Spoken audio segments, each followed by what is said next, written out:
बहू मेकअप करती है। बहन, तुम्हारी बहू बहुत सुंदर दिखती है। दिखती है पर है नहीं, मतलब सब मेकअप है बहन। तो क्या हुआ, मेकअप भी तो सबके बस की बात नहीं।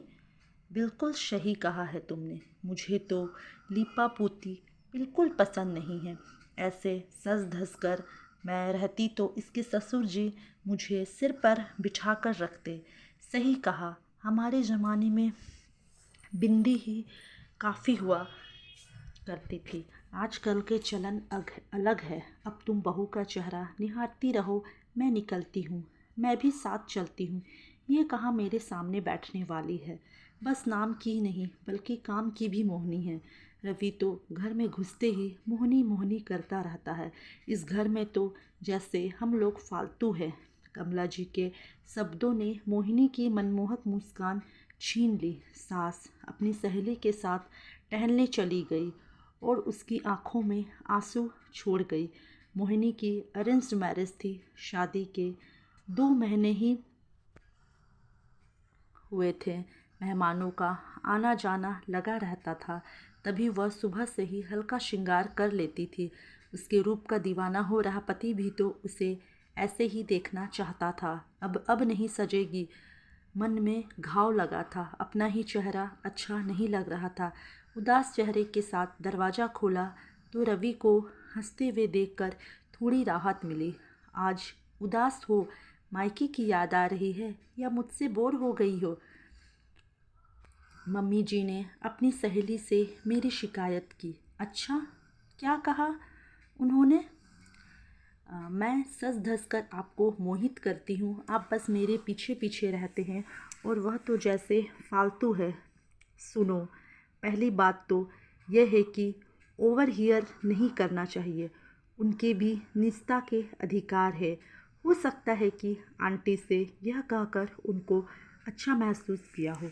सोचो ना, कोई हमारी बातें सुने तो हमें कैसा लगेगा। मोहिनी खामोशी से सुन रही थी। अगली बात यह है कि मेकअप तुम्हारी निजता का मसला है। तुम जैसे चाहो वैसे ही रहो, ये तुम्हारा अधिकार है। मुझे तो इस मामले में मेरी ही गलती लग रही है। नए रिश्ते की नींव को मजबूत करते हुए कुछ पुराने रिश्तों की जड़ें हिल जाती है। वो तुम्हारी नहीं गलती है। थोड़ी देर उनके साथ बैठूंगा तो वो अच्छा महसूस करेगी और तुम्हें दोष देना बंद कर देगी। थैंक यू सो मच, आपने मुझे संभाल लिया, वरना मैं और दुखी हो जाती। कहकर सीने से लगी मोहिनी पति की समझदारी पर गर्व कर रही थी। Thanks to you too. माँ के अकेलेपन की बात कहकर मुझे भी सही राह दिखाया। मोहिनी की माँ ने विदा करते हुए कहा था कि हर बात पति को बताने की ज़रूरत नहीं है। सास बहू के बीच की छोटी छोटी बातों को नज़रअंदाज करते हुए खुशी से रहना। परंतु उसका चेहरा पारदर्शी था और रिश्ता भी। तभी तो वो पति से छुपा ना सकी। एक तरह से अच्छा ही हुआ, क्योंकि अक्सर यही छोटे मसले बड़े मतभेद कराते हैं, जिन्हें रवि ने बुद्धिमानी से सुलझा दिया और पहले से ही अपने मोहिनी रूप एवं अच्छे स्वभाव के कारण पति की प्यारी बनी रही। तो दोस्तों, कैसी लगी ये छोटी सी प्यारी सी नवविवाहित कहानी? अगर अच्छी लगी होगी तो मेरे चैनल को सब्सक्राइब ज़रूर कर दे और वीडियो को एक लाइक करें और प्यारा सा कमेंट ज़रूर करें। इसी तरह की सुंदर सुंदर और छोटी छोटी कहानियों के साथ मैं आप लोगों के साथ मिलती रहूँगी।